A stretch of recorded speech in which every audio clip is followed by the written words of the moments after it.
Next speaker is a formerly an English actor, a screenwriter and a work performance artist. He was blessed with the journey to Islam in 2002 and he spent time in Egypt to study Islam. The brother is now traveling up and down the country. He gives talks to inspire the young people of his journey to Islam. The brother also uses his work performance art. The brother's name is Muslim Bilal. Can I also request all the brothers hiding behind there to move forward, please. Brother Muslim Bilal.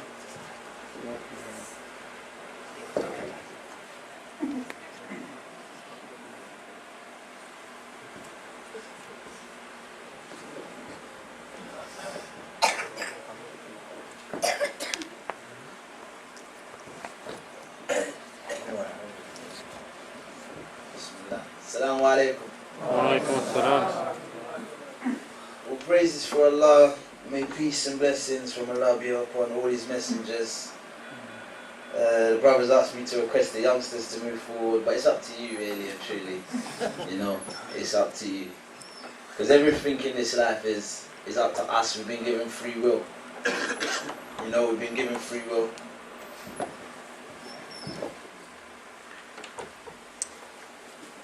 To do as we please and as we like. And me, I made that decision at 19 years old. A decision that changed my life totally.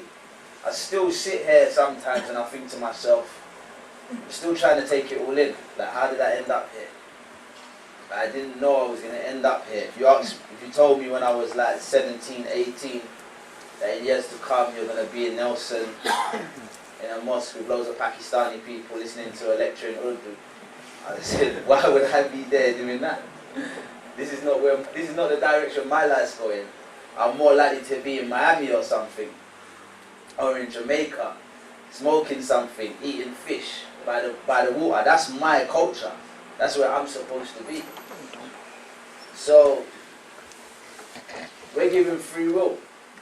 We can do what we want to do. And at 19, alhamdulillah, I made a decision to convert to Islam. But this is not an easy decision, because to be honest, being a young Jamaican boy, born and raised in England, coming from South London, a bit of a mixed up, troubled youth, when Islam comes to you, or when you find out about it initially, you think that that's not for me. How could that be for me? That's for them. I felt like almost like I was joining someone else's culture or someone else's tradition. Like, how could that be for me? That's for Asian people or that's for Arab people. Like, I'm joining them. It's like I'm losing my identity. You think it's there, they own that religion. It's not for me. Like, it's not for Jamaicans. Like I said, I'm meant to be listening to Bob Marley. Like, it's not for me. You never think that the world is created by one God. The whole of the heavens and the earth is created by one God. And everything in between. By this one God, this one creator. And that one creator has sent one message for the whole of mankind. Not for one set of people. One message for the whole of mankind. Creates Adam first. Then Eve from Adam. And then commands his angel to blow the soul into Adam. And then from Adam comes us, humanity, from different nations and tribes, so we can get to know each other. So we have different shades of skin and different languages and different cultures and different traditions, so we can get to know each other. And that, from that creator, he just delivered one message. Different messages to convey one message to us. So this message is for everyone. It's actually for the whole of mankind. It's not just for the Asians or the Arabs or the Somalians, it was for all of us. And at 19, alhamdulillah, that message came to me and I became a Muslim. And I remember one of my first days in the mosque, I was a new Muslim, must have been about 2 weeks in. I've gone to the mosque, I don't even think I knew the prayer times, but I saw there was a mosque in the Balham area in South London, so I thought, okay, let me go in there and do one of my prayers. So I've gone in there, but the mosque was totally empty. Like nobody there. So I'm looking around, I'm walking the wrong way, couldn't find where the prayer room was. Then I walked upstairs and I saw, okay, here's the prayer room. Then I found the wash area. So I sat at the wash area, and I used to have on a piece of paper what to do. And I remember looking at it, and I was going through the motion, doing all the different things that we have to do, washing my hands, my mouth, my face. And then from nowhere, I thought I was alone. From nowhere I heard someone say, "We are the fortunate ones."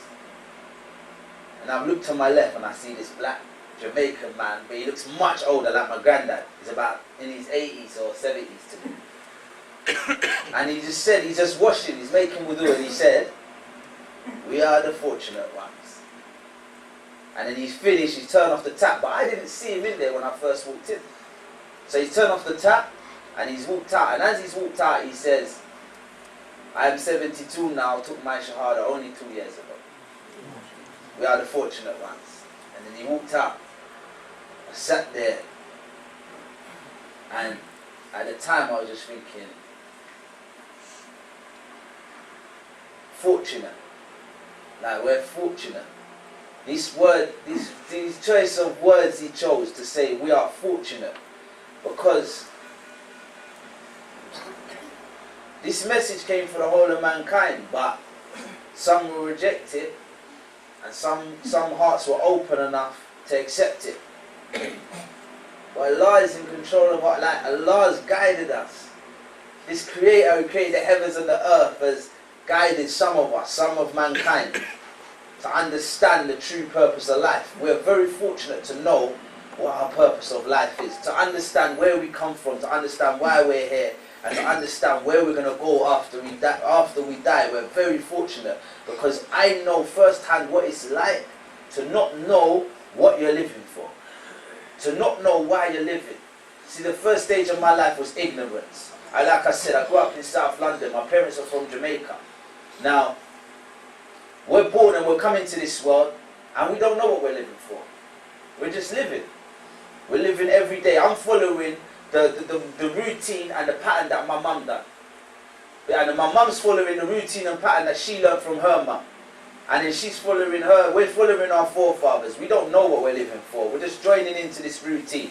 Okay, now we're going to do Christmas and birthdays and Easter and this, and it's bank holiday. We're going to go to primary school, then we're going to go to then we're going to go secondary school, then we're going to go college, we're going to go university, then you're going to go to work, and then you're going to have kids, and then you're going to die, and then your kids are going to do the same thing. Like, this is life.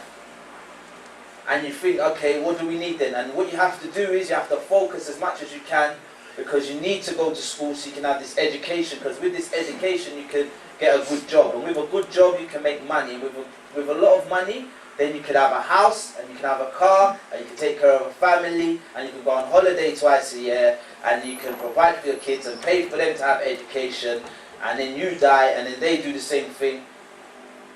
But you don't understand the purpose of life, though. You don't understand what's the whole point, though. What's the purpose, though? What are we living for? What are we working for? What are we making this money for? What are we supposed to do with it at the end? Oh, so we can pay for our kids to go through the same thing we went through, and then they're making that money for what? So they can pay for their kids to go through the same thing they went through. And then what are they making it? Where did we actually live? We're just living, chasing something that we don't even know what it is. We don't actually know what we're living for. This is why we're fortunate, because we've been guided and we understand the purpose of life. We know the value of this world. And to know the value of this world is, it's like a blessing, it's a gift. Like, so me growing up, not knowing, what was my aim? My aim was just to make money. Then, okay, I understand this life. This is what I feel. I understand this life. Okay, I need to make money. And you see, as youngsters, we seem to think that, like, being cool is the aim and ambition. But who lays down the rules of what is cool? Like, we don't know what cool is. But so we learn from our peers or from the television what cool is. So for me, as a youngster, and the youngsters can probably relate to this, to be cool is to have the best clothes, to have, like, style, to be, like, strong maybe in school, like the strongest guy, or to like be the guy that is most fanciful, like the girls are like. You just need to be cool. You wear designer trainers like Nike and you want to be cool. And you have aspiration to be even cooler when you get older, to have like a good car. Like, this is what's cool. Like, to us, it's not cool like doing boring things. It's like now some youngsters come up to me and they say, like, yeah, I can rap, and do you want to hear my rap and stuff? And they think that because I'm some sort of rapper, I'm going to think that's cool. Like, ah, you can rap, that's cool. And they wouldn't come up to me saying, oh yeah, I go to the madrasa and I've been learning the Quran and I've been doing it. They think that's boring. He doesn't want to know about all that. He'd be interested if I was a rapper. When really, what's cool about being a rapper? If I didn't rap from about 9 years old, I've got it in me, I would never rap now. I would never do, I wouldn't even do poetry. And I'm not even saying there's anything wrong with it, but I just wouldn't have the time. I wouldn't have the time because we're fortunate to know our purpose of life. And when you know your purpose of life, you know what you've got time to do. You have to keep your eye on the goal. But I've been rapping and doing poetry and rhyming since I was about 8 years old. So this comes more naturally to me. I don't even have to write. I don't write none of my poets. Once a young boy has messaged me on Facebook and he said, bro, I want to be a poet like you. Like, how can I become a poet like you? And I said, can you do poetry? Are you a poet? And he goes, yeah, I wrote this lyric, and he sent me the rhyme. Let me send it to you, please. So he sent it to me, and I said, to be honest, bro, like, it's up to you. I don't want to give you no advice on this, but just keep your eyes on the goal. Like, don't lose focus. Make sure you're doing your studying as well. Don't put all your time and effort into this poetry. He said, yeah, no, I go to Quran class and stuff as well. I'm just doing a bit of poetry on the side. I said, okay. I said, but with regards to this poem, it's a bit, and I gave him a bit of advice about his poem. So he messaged me about 6.5 hours later. He said, I've made some changes, bro. I've worked on it. What do you think now? I said, hold on. You're telling me for the past 6.5 hours you've been working on this poem? He said, yeah. I had to concentrate. And then I said, poetry is not for you. You're taking up too much of your time. You could have spent, I said, when have you spent 6.5 hours straight just on memorizing Quran or something? How can you spend so much time on this poem? We ain't got enough time to do that. There's not enough time. So, alhamdulillah, we understand our purpose, so we are fortunate. So going back to not knowing our purpose, I was chasing money. But it's easy to get caught up. And it's very easy to get lost in this world and lost in this life. And what I found out is that, although since becoming a Muslim, and this man said to me, we are the fortunate ones, and I agreed, wow, we are fortunate, we found a purpose of life.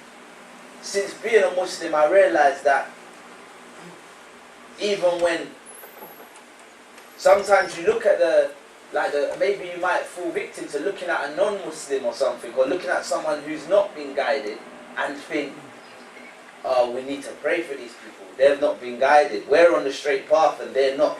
And we might fall into this trap of looking down upon them, or maybe belittling them, or feeling like we're in the safe zone and they're not. When the truth is, I realized that regardless of whether we're Muslim or not Muslim, born in Islam, not born in Islam, it's all of us, many of us, of our youth as well, who are born in Islam, have this problem of not knowing their true purpose of life. Like, we're lost in this world. We still get caught up in this world. We still get lost in this world. The same way I was lost in this world, and I was looking at these rappers on TV, thinking, I need to be just like him. I need to make money just like him. And I was chasing the wrong things, in pursuit of happiness, but searching for happiness in all the wrong areas. So all I was looking for is, how can I earn enough money to have these shoes or these trainers, so I could drive that car, so I can live in a house like that. My whole aim was all about this world, this life. How can I achieve the best things in this life? Every day my drive was for the best things in this life. And I realized that it's not something that changed now. Okay, now that I've found my true purpose and I know that there's a life after this life, and it's called paradise, and as long as I do things right, there will be a place for me there. Now I know, and that is very clear, this is what I'm working for, so I no longer care about this world and this life. No, we still have the same problem. our youth, our youngsters who are born in Islam are still just chasing this life as well. We're still caught in this life as well. We're still just chasing on the Eid, you see it. It's all about what car you're driving or what they're renting, spending X amount of money. So we're still caught up and we're still lost. You know, sometimes a brother asks me, a brother come up to me and he will say to me like, someone who's young and maybe still caught up in this life, he will say to me like, what was that one thing that made you want to take your shahada, that made you want to come to Islam? What was the one thing? Like, I know that you maybe was given dawah for some time, but what was the one thing that made you want to change your life, change and become a Muslim? I say to them, the truth is, I didn't need no convincing that there is a God. I'm coming from Christianity. I used to be in the church every day. I know there's a God. I know. I didn't actually need no convincing that Muhammad sallallahu alaihi wasallam was Allah, God's slave and messenger. I didn't need no convincing because the message he delivered, there was nothing. This message was clear. He was just saying, there is a Lord above the heavens. We should worship Him. We should pray to Him. We should do this for Him. Nothing was for self gain. Nothing was for himself. Like where I'll be like, oh, why should we do that? You know, it was all about this creator of the heavens and the earth.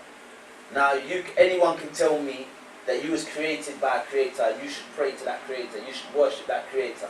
As long as that creator created me, they are worthy of my worship. And there's no deity worthy of my worship except that creator, the one who made me. So anyone delivering that message to me, I can accept it. I don't need much convincing. Maybe if it was a different message saying, look, you have to do this, or you have to do that, I might question it and say, where's the evidence though? Where's the proof? But if you're saying to me, you have to pray to the creator, the one who made you, the one who you come from and the one you're going to return to, I don't even need no evidence. I'll do that in an instant. So I believe that Allah is our Lord. I believe Muhammad is His messenger, peace be upon him. Now what my problem was is, how do I become a Muslim though?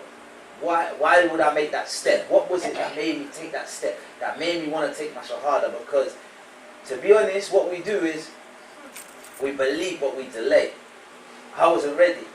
I was still like having too much fun. That religion looked too hard for me. It looked too serious. Like I'm in the studio every day listening to beats and writing rhymes, and then we're gonna go out to this club in the night time, and then I've got this girl texting my phone. I'm going to meet as well. I'm in the fast lane. How can I? And this is the problem. It's like, how can I balance the two? How can I balance the two? Some people will say, look, a lot of people say, I will become a Muslim maybe, but I don't want to do it. I want to do it right. No, I don't want to do it and do it half-heartedly, so I'm not ready yet. So we delay and delay and delay. And I remember saying, look, maybe when I'm about 35, 40, I'll take my shahada then. But right now, I've got too much living to do. I've got way too much living to do. And this is our problem. We live as if we're never going to die. When really we should do the opposite. We live as if we're never going to die. When really we're meant to live as if tomorrow doesn't exist. And today is my last day. This day could be all of our last day, even though we're of different ages. We've all got different state of health. But it doesn't mean to say there could be a man in this room who has an illness and we're all making dua for him, and there could be a young boy who's 13 and he's full of health and life. But that young boy who's 13 could pass away today before the guy who's older with the illness. So we're all on our last legs really. We have to live as if we could die today, and that was the thing that made me want to become a Muslim straight away, made me want to take my shahada. Because when I was in the room with this guy and he was giving me dawah about Islam, and he said to me, look, what's you lot's purpose of life? You guys don't know your purpose of life. You're in here, we was in the studio making music, and he come into the room and he said, look, turn the music down a little bit. And I didn't know why he was saying to turn the music down, so we turned the music down and he went downstairs. He'd been away for a bit. This is my friend's older brother. And he come back to the room and he'll be like, turn the music down a little bit. And I was like, yo, the brother's changed. He's moany. He used to come in the studio and chill with us. Now he's just like, turn the music down, turn the music down. It seemed like every 20 minutes. Now I know the reason why he was saying that is because he was praying downstairs. And all he could hear upstairs was from our music. And then one day it must have got too much for him, so he's come into the room and he's looking at these lost youngsters and he's just like, what's the purpose of this life? Do you know your purpose of life? And we're looking around like, oh, come on, we know our purpose of life, like to live life, like, well, just be good, live. He said, listen, you come from a God, a creator, and you are here to please that creator, and you're going to return to that creator, and when you do, you're going to be judged. Now this is the bit that got me, when he says you're going to be judged. He says, when you return to that creator, know that there will be a judgment day, where you will be raised up, the whole of mankind will be raised up, and you will be judged. Everything you do now is written down, and notes are being taken about how you live your life. Everything you do, publicly and secretly. You can fool the people on a daily basis, but you can't fool the one who created you. The angels are making note of everything, and you will be judged, and you'll be judged accordingly. So you'll either be raised as a winner or raised as a loser on that day.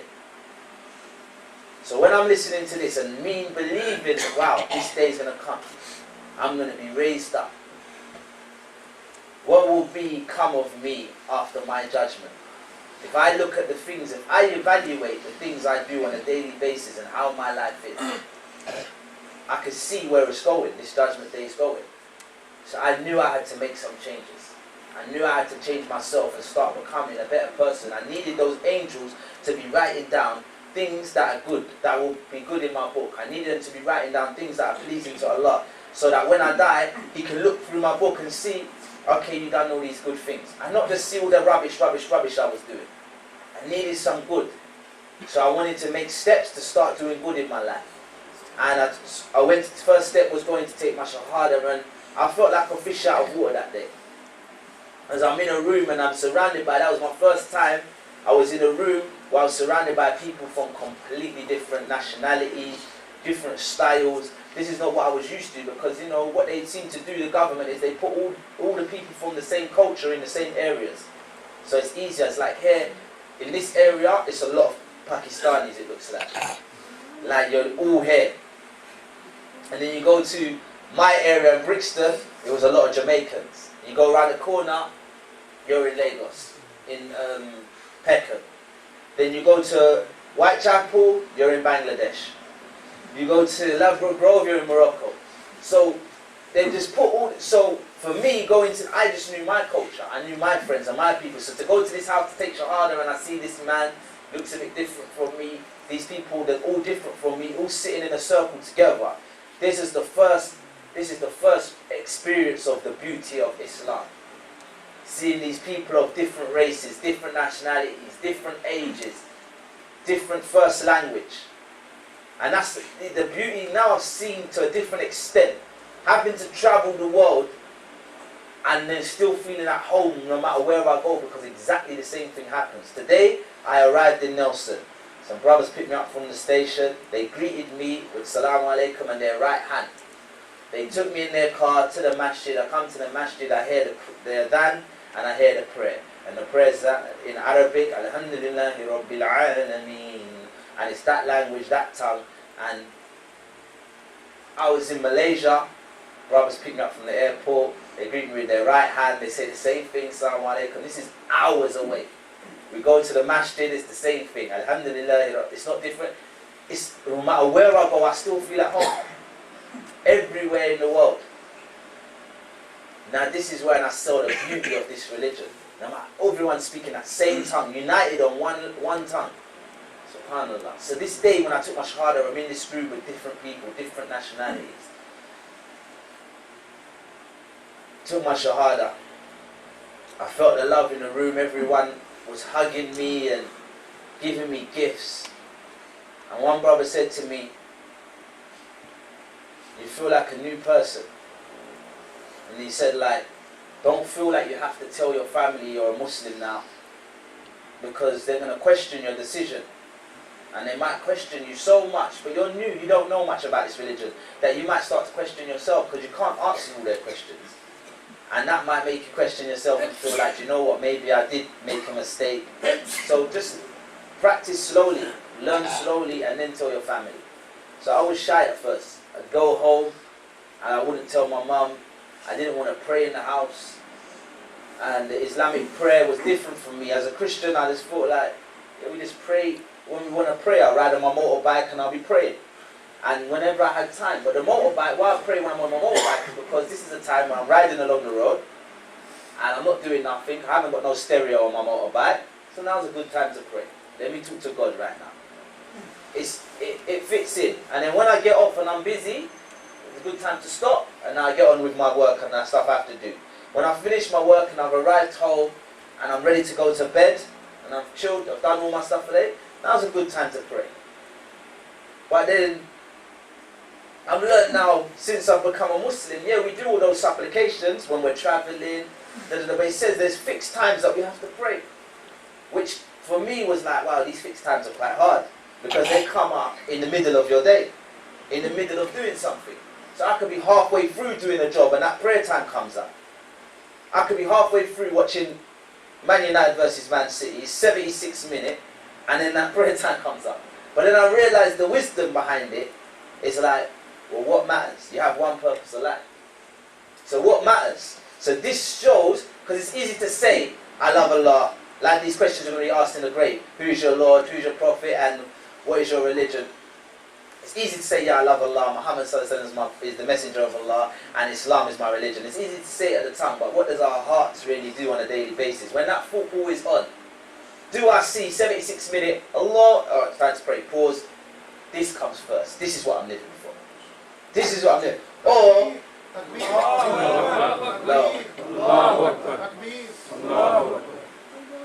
or it's easy to do the opposite.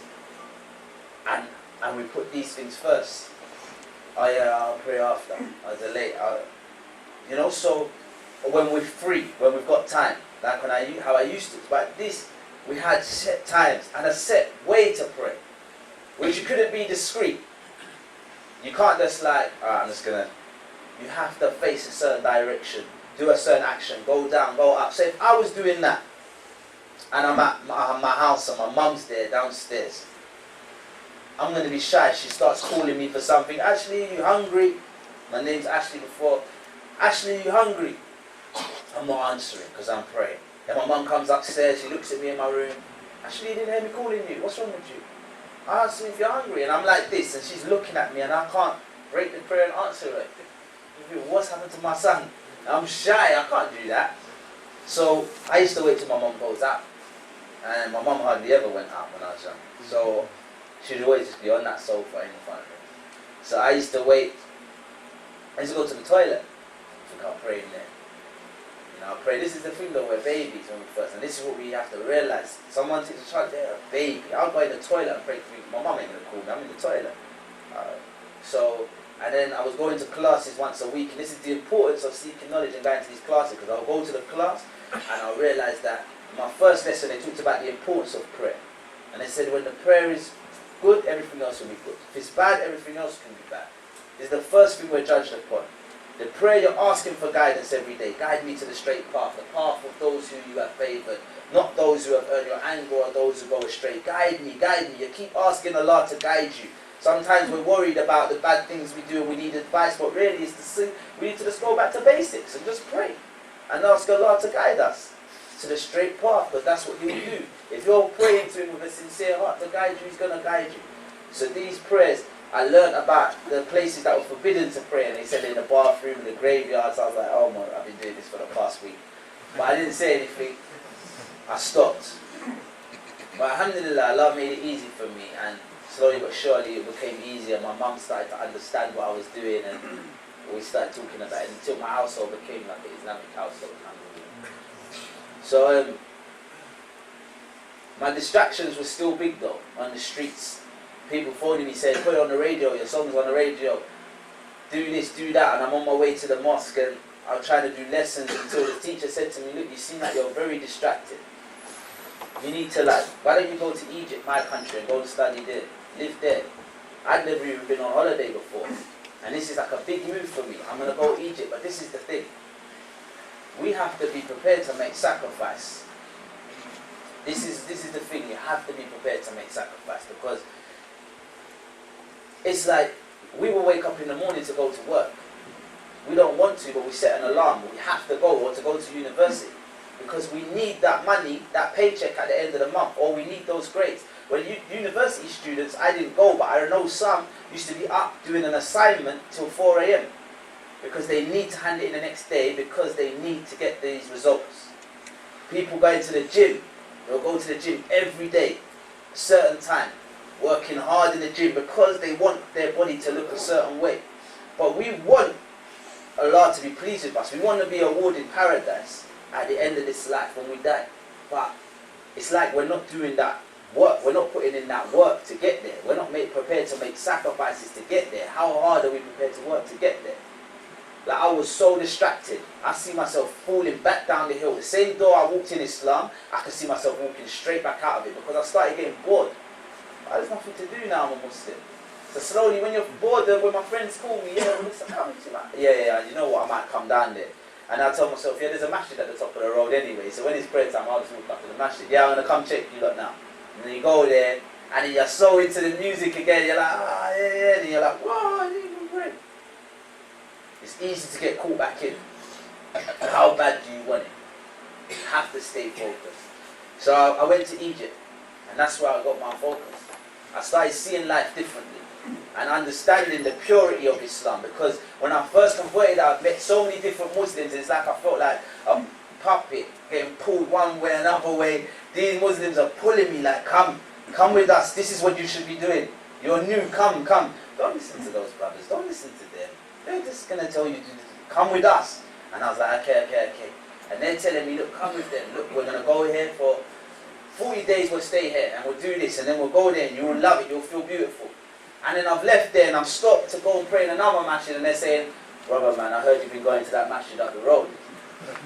Bro man, they're going to try and take you for 40 days man, and they're going to try to do this and do that. This is not what we do. And I'm like, okay, so what should we do? And then he's like, bro, first of all you need to change the way you dress. And then he's just giving me some, you need to do this, you need to do that. Like, pull your trousers up, brother. Do this, do that. Stop doing this, stop doing that. So I was like, okay, they're a bit hard on me in this mosque. Like, I don't feel comfortable going there. Then I went to I asked another brother, what masjid do you go? Because I'm a bit confused. And he said, oh, well, I go to a masjid all the way in North London. I don't even stay around there. So I said, you know what, I'm going to meet you Friday. I'll come with you. So I went to the one in North London. And then I was like, whoa, how can you go there? This is crazy. And then they're saying about the other one. So sometimes you're like, what? So everyone, I'm new. I don't even understand what's going on right now. And then I realized that rather than people spending time just talking to me about faith and building up my faith, all of our time was spent debating about each other and arguing, and someone trying to prove themselves that they were better than the other people. And I was like, I think we've kind of lost our whole purpose altogether. None of this is helping us. This debating and arguing, it was crazy. So in Egypt, being away from everything was beneficial for me. And I started rhyming about these things, because I was naturally a poet. I would just rhyme about the things I went through. But I didn't have no intention of ever letting it out. It was just like a personal thing. So I'd be in my house just rhyming about it, like, don't know which way to go. They're telling me yes and they're telling me no. I'm confused. Like, I'll just rhyme about it. So I was walking through the city in Egypt once, and I see some guys outside the masjid. Not outside the masjid, sorry, outside the university. Egyptians, and they're all rapping. And they're rapping, and as we walked past, because I'm foreigner, I was interested in everything. I saw them, and then they noticed me, and they thought, they probably thought I was American. They knew I wasn't from Egypt. And they goes, yo man. They speak American out there a lot. Maybe it's the American schools or whatever, but they learn from the films. I'm like, yo brother man, hey, where you from? Can you rap? So I was like, no, I can't rap. And then my friend who I was with, Brother Mustafa from England, came out there as well. He was like, yeah, he can rap. Oh, you used to rap, bro? Yeah, he can. He's lying, he can rap. So I said, no, bro, I don't rap, no. Please, don't do this to me right now. So they go, no, bro, come chill with us. You do a rap, I'm going to do a rap first, right? And then you do one after. So I'm like, you know, like, we finished our class this evening, we just went to go by the Nile and chill. Come, let's listen to them. Let's listen to these guys rap. So I wanted to listen to them. So I'm listening to this Egyptian boy doing a rap, and he's just like really into it, like, and the car come round the corner and the screeching and and this and that, and then I thought of, what rap am I going to do now? Because all my raps were a bit foul, and I'm not going to do one of my old raps. So I thought of one of the poems I was thinking of in my house. So I thought, let me do this one. So I was on the spot, and all these Egyptian boys are looking at me, so I just went into it, and it was something like this one. It was, I found myself in the other side of this world, all for this religion, all for what Allah revealed. You find Bilal in a small flat by himself, Quran in between my knees, books piled up on my shelf. Now as I read, memories flash me in my day, everything looks different, so many things have changed. To Bilal now this world doesn't look the same, all the things I used to like I can't even like again. All the things I was about I had to leave behind. Ashley was a little boy, Bilal's the man I had to find. I always knew there'd come a time when I would cross the line, knew there was a true religion, that religion wasn't mine. And I carried on, I was doing this one, and the way it went on, the guys were listening to me, and they were like, one of them was like really shaken up. I don't know how he felt, but when I finished, he was like, man, that was deep, man. That was deep. I wasn't expecting that. You're a Muslim? And I said, yeah, alhamdulillah. And it's like, so what are you doing here in Egypt, man? What are you doing from London, come to Egypt? I said, I come to learn the Quran and Arabic. And he felt such a way, because he felt like instantly, man, you're running towards what I have, and I'm running towards what you had. Like, I'm running towards what you're running away from. I want to be this rapper, cool. You had all of that, and now you're trying to be like what I've been in from young. And this is what was shocking. So it had a great effect on them, and they were like, they really like loved me after that, taking my number. They wanted me to come and eat with them. And when I go back to England, the same thing happened. I got asked to do something in the masjid. So I done that same rhyme. Had the same effect, and alhamdulillah, like, I've just continued to since then do these rhymes about the way I feel and what I see and just different concerns. They come to my head, and this is what I'm going to go into now before we wrap up. I'll do some of these rhymes. But yeah, it's all just thoughts, feelings, concerns, nothing personal. It's just maybe on that day that's how I felt. So and now a show of hands, like quickly, if you've heard me before, just so I know how yeah. Okay.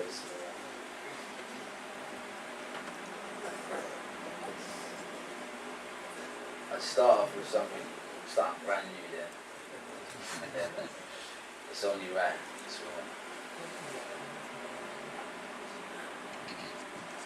You see,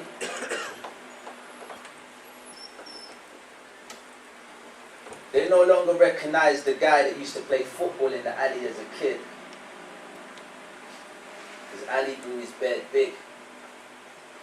He's no longer in them clubs every night with a different woman by his side, quick to argue and fight. Because Ali got married now and has some kids. I want to die the same way that Ali did. Taken at a time when he finally find his true purpose to live. So that I can live. Because I ain't living here. Tell me, what would I be living for? My purpose became clear when I was young and still hardcore. And why are we still acting hard for? Is our Lord not soft-hearted and loved those who are soft-hearted? It's like we parted one life and then started a new life for the same target. Why are we still acting hard for? I didn't come to this for this. I'm trying to see more than this. I grew up with no vision. My mum was in the kitchen putting seasoning on the chicken, complaining about the lifestyle I was living, reminiscing. When it was just me and Darren, two youths with smiles on our face, but life was worse than the apparent. Now Darren got married, he settled down with a Moroccan. He called me the other day so he could tell me news about Nathan. That's one of our childhood friends who ended up in a prison. Whatever. I said, I'm in prison too, I got cuffs on my wrist too. There's limits to the things that I can do. I may be out here, but my mind's up there.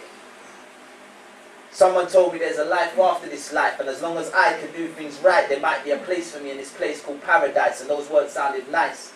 Gave me comfort and hope. So I'm trying to do things right and hold tight to this rope, but it's like holding on to hot coal. when your faith comes and goes. One day he's in the masjid, the next day he's on the road. One day he's in jeans, the next day he's in a fold. Because we already judge a man by the state of his clothes. Some will. You can tell a person's level of knowledge by their wisdom. And you can tell a person's level of wisdom by their character. And the one with the best moral character is the one who has the perfect faith. So there's more to this than the hijab she wears or the beard he wears on his face. Taste the true sweetness of Iman. Leave the boyish ways and become a real man. Detach yourself from these lands. Live like a traveller on these lands. But where should we travel to? I just came back from Mecca by the Kaaba and I saw fitna there too. Saw hatred there too, racism there too, anger there too. And I ain't trying to put down the best place on these lands. Just saying sometimes we need to think and reevaluate our plans, understand. Because now it's like everyone's aim is to scream loud and change the world. When really and truly, sincerely, we just need to purify and try and change ourselves. Go to the mosque to pray. Don't go to the mosque to meet up with your circle, stand up in a circle and say things about other circles. My non-Muslim friend called me the other day to say he saw an Islamic video on YouTube and it touched him. Then he said he was reading the comments underneath and that was another thing. He was like, bro, don't your people have no love in their hearts?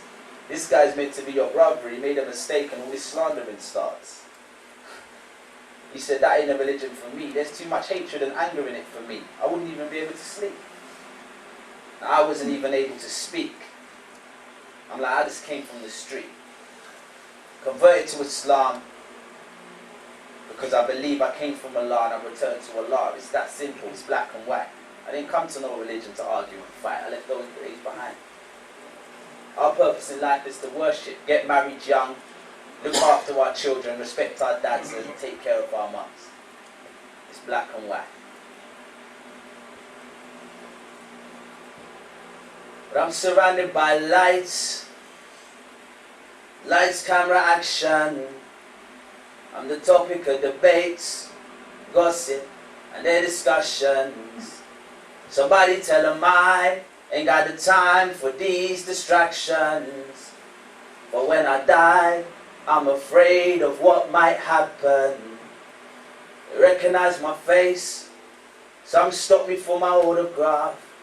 I told them that my faith don't justify superstars. So switch off the lights, turn off the cameras, and cut the action.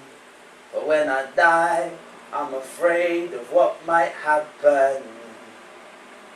See, I was 15 when my hat low. I wore it backwards on those back rows.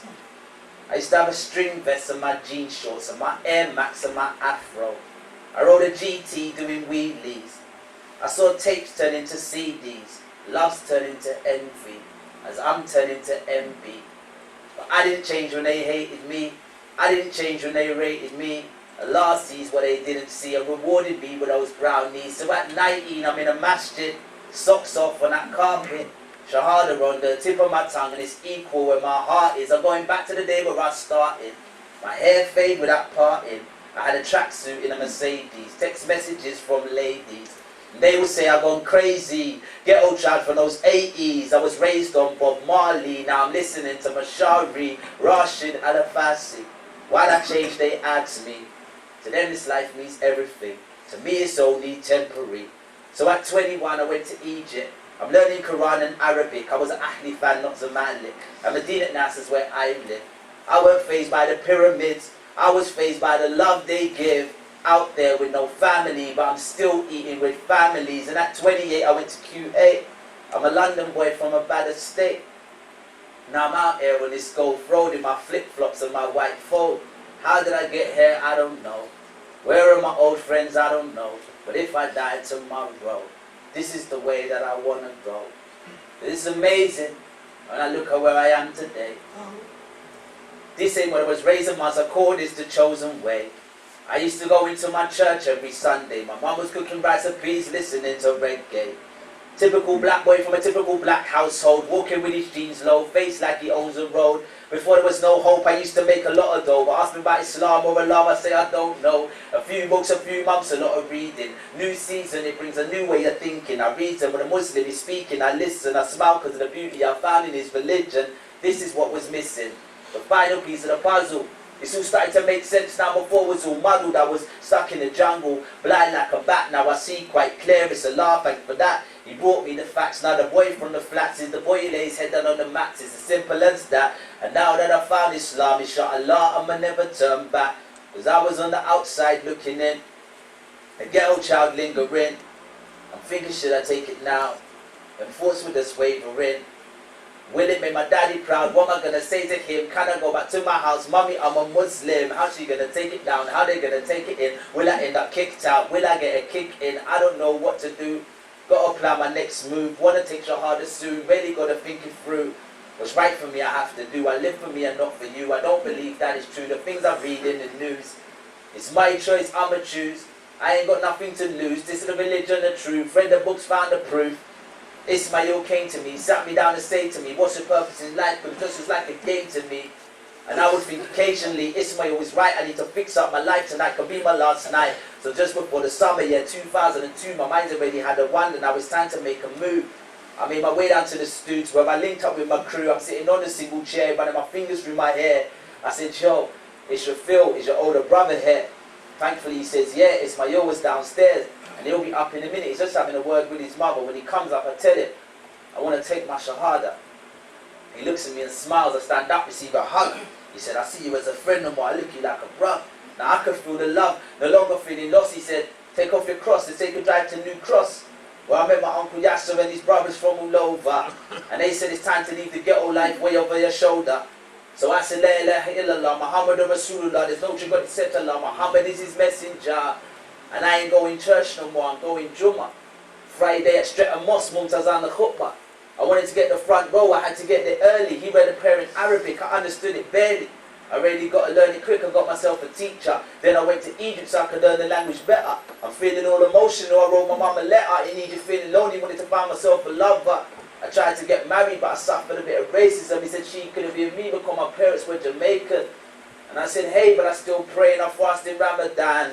He said, no daughter of mine will be marrying a black man. I said, okay, cool. I'm going to make the art for you. And you know what, brother, this made the art for me too. But when I read about the religion of Islam in the books, it was perfect. But now I take a look at the Muslim of today, and I realize there's only a few that actually practice the religion the way it says, but we call ourselves Muslims, claiming that it's in our hearts. Really, we don't do enough to prove that we love Allah. In our house lounging around as if we got time, thinking about this life, definitely on our mind. Story Ibrahim was prepared to sacrifice his son. Now he don't want to sacrifice a club, he's having too much fun, and she don't want to sacrifice her hair, no, she loves the look. They say the same Islam I read about inside the books. I wasn't a Muslim from the beginning, sold a bit of this and that, and all these things are sinning. I cut off the first two instantly. I struggled on the last thing, but everyone struggles at something. It's not as easy as it seems. I was a man of ambition and big dreams, and at a time when my dreams were coming true, that's when Islam came into my life, and I had to choose, what do I want to do? You see, I was rolling with my SMS crew. I had a Mercedes car. I was going to lunch. I was mingling with the stars, and then real life came and smacked me in my face, and I realized I got to find my real place within. 5 days I was learning how to pray, washing my hands, washing my mouth, my nose, then my face, washing my arms, washing my head, my ears, then my feet. Now I get down anywhere, the masjid or the street. My life's kind of busy, but my praying comes first. And life's only temporary, so I need to put in work. I love my mama daily, so I know that it will hurt if I saw her in the day in the fire getting burnt. And mum always tried her best to make sure her son was focused. And mum always had a smile no matter how slow I progress. My mum would always say, that's my son, he's the best. And mum never let me forget that this life was just a test. And yes, I was raised in Christianity. I used to love going to church. Mum would drop me off to school, then she'd rush off to work. And mum saw her son change when I turned 19. But she still loved me the same when I converted to the deen. She just started asking questions. Son, why you do that? I say, Mum, sit with me. Watch a DVD of Ahmed Deedat. And slowly but surely, Mum will recognize the truth. And she appreciated the changes that I've made since my youth. She knew I was flying away. She wanted to spend the day together. And this was our moment. We went mosque together. It was enough to make me smile, look at my mum with a hair cover. And then she probably knew she wanted to take her shahada.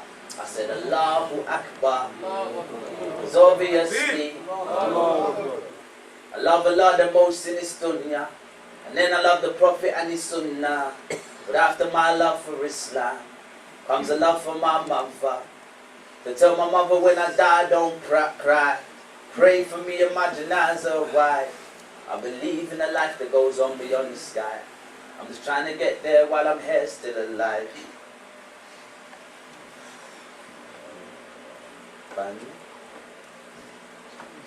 Look, I'm surprised. I didn't think that I would be able to lead the things that I've done before, but I know they see me in the street, they say, Bilal, how's it going? I reply, alhamdulillah, it's going fine. The grass is greener on the other side. The women are more cleaner and the men are more polite. I love my new family, I love my new life. See, now I can smile even if I die tonight. But if I die tonight, tell my mother don't cry. Pray for me at my janazah. Why? I believe in a life that goes on beyond the sky. I'm trying to get there while I'm here still alive. Walking with his head down, books under his arm, reciting his favorite words from the Quran. As time goes around so soon, time goes around so soon. والتين والزيتون وطور سينين وهذا البلد الأمين. Seen from the disbeliever as a stranger, seen as the one that brings terror and danger, but he's just trying to focus on his deen. Head down, trying to focus on his deen.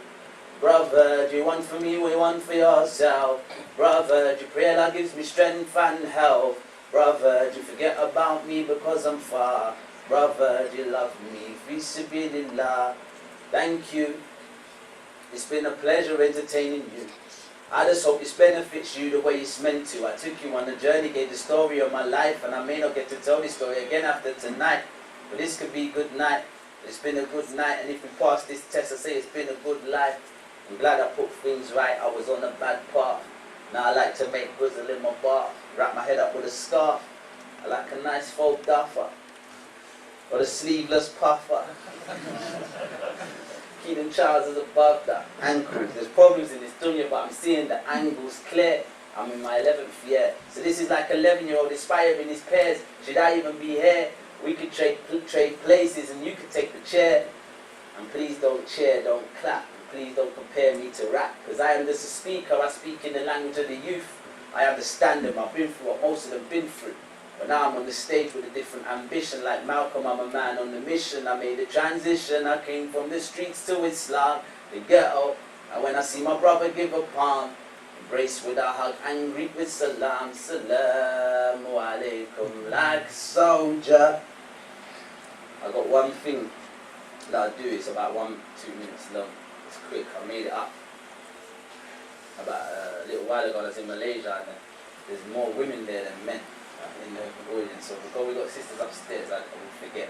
It's like just Bismillah. No, nothing personal or nothing. I was on Facebook status that I questioned. There was a debate about the sister someone was arguing, saying to the sister, why do you wear so much makeup and all this, like cussing her, and then she was like, defending herself. I didn't get involved. I was just looking at it like, look at these arguments we have in debates. So she was going, look, because you men like women that wear makeup and that dress like that, you act like you like this, but really that's what you like, and and that's what you out there chasing.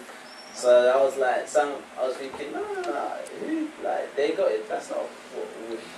So I made something up saying about what we do like, just to give certain people confidence.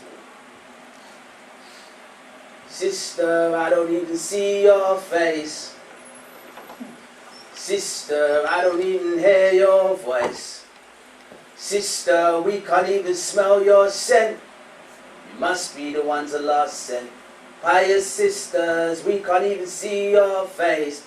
Sisters, we can't even hear your voice. Sisters, we can't even smell your scent. You must be the ones Allah sent. Pious sisters. Walking in them black bells, talking in them low voice. You ain't got no smell, you don't want to see no boys. You're embarrassed if you're out there in the public. Your beauty is amazing, but you don't make it public. You wear flats cause the hills bring attention. You must be the ones my books used to mention. And you don't wear makeup, you're HD clear. And your eyebrows haven't been threaded in a year.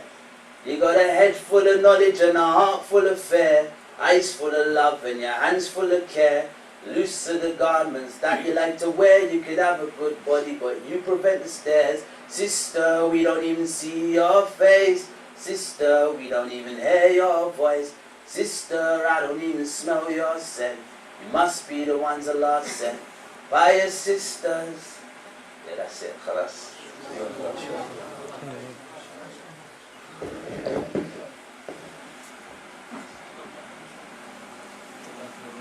If any brothers have got any questions, we've got a couple of minutes. If any brothers have got any questions.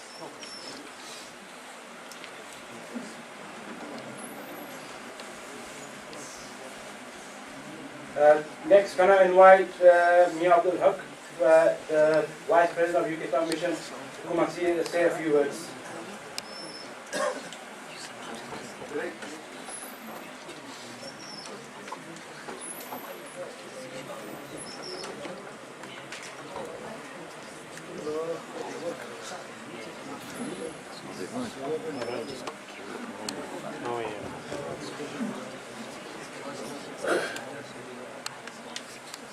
Bismillahirrahmanirrahim. Assalamu alaikum. Wa alaikum assalam.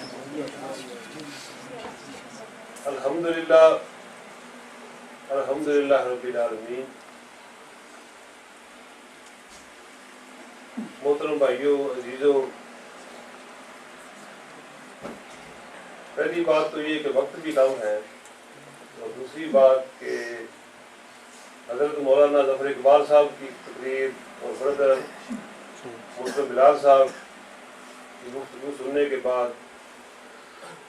جو میرے جذبات ہیں، ظاہر ہے وہی آپ کے بھی جذبات ہیں، اور میں چاہتا ہوں کہ ہم وہی جذبات لے کر جہاں سے اٹھیں اور گھر جائیں۔ اس موقع پر اللہ تعالیٰ کا احسان ہے جس نے ہمیں توفیق دی کہ ہم اس کے گھر میں جمع ہوئے۔ ہم جیسے کتنے لوگ جو اپنے کام کاج میں باہر مصروف ہیں یہاں نہیں آ سکے، اور آج انہوں نے بہت کچھ مس کیا ہے۔ ہم اللہ کے شکر گزار ہیں، اور اس موقع پر میں ضروری سمجھتا ہوں کہ اپنے نوجوانوں کا شکریہ ادا کروں جنہوں نے اتنی خوبصورت اور اچھی محفل کا انعقاد کیا جس سے ایمان تازہ ہوا، اور یہ سب کچھ اللہ کی توفیق سے ہے، اور اللہ کی توفیق مانگتے رہنا چاہیے۔